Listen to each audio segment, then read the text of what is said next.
Ferguson, more violence overnight, dozens of people arrested as those protests got out of control again. Another police car set on fire. And I sat down with the man in the middle of it all, Officer Darren Wilson, telling his side of the story for the first time. I used my door to try and push him back and yell at him to get back. And again, he just pushed the door shut and just stares at me. And as I look back at him, all of a sudden, punches start flying. He threw the first punch? Yes. He threw the first one and hit me in the left side of my face.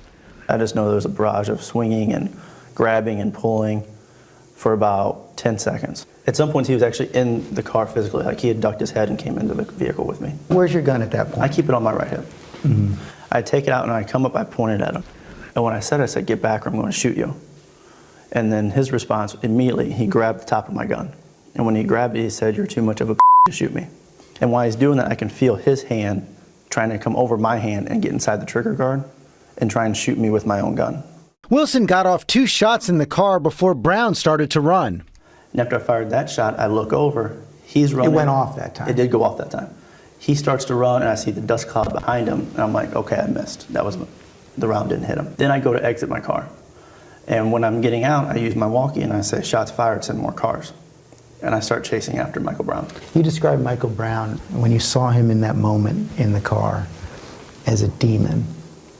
Do you know where that word came from? Do you know, what were you seeing at that moment? It was just such a high level of intensity and aggression and anger that it was almost unfathomable to even see it. Like, how is this happening? Like, it was shock.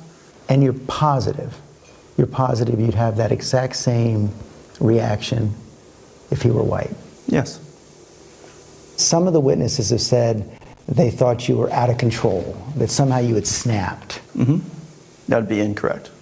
There was never, the only emotion I'd ever felt was fear, and then it was survival and training. We know from the autopsy reports that no shots went into Michael Brown from the back. Mm-hmm. Did you fire any shots when he was running away? No. So you only fired to his front? Correct. As you know, some of the eyewitnesses have said at that moment when he turned around and put his hands up. That would be incorrect. No way? No way. Some witnesses have also said that they actually saw you stand over him and shoot in the top of his head. That would be incorrect. And he's down now. Yes. You know he's dead? Yes. They tell you afterwards, there's going to be times you'll remember where it's fast, sometimes where it's slow. Well, that was the point of the slow motion for me, and I saw the face that he had go blank. Everything was just blank. And I knew immediately that he had passed. And what'd you think? I need help. I got back on the radio and I said, send a supervisor in every car we have. You'd never even shot your gun before, and now a man is dead. Mm-hmm. Does that put you in shock? What is it, what's going through your mind at that point? What are you feeling at that point? Shock would be a good way to describe it. And there's not a cop out there who goes out there and I'm going to use my gun today. No one wants to. No one ever wants to do that. And it just happened, and it happened in a minute. The Brown family came out with a statement where they said, "We are profoundly disappointed that the killer of our child will not face the consequences of his actions." What do you think when you hear that? I think those are grieving parents who are mourning the loss of their son. They're saying that you have to face the consequences of your actions. Mm-hmm. You think there's anything you can say to them that could change their minds or change their hearts?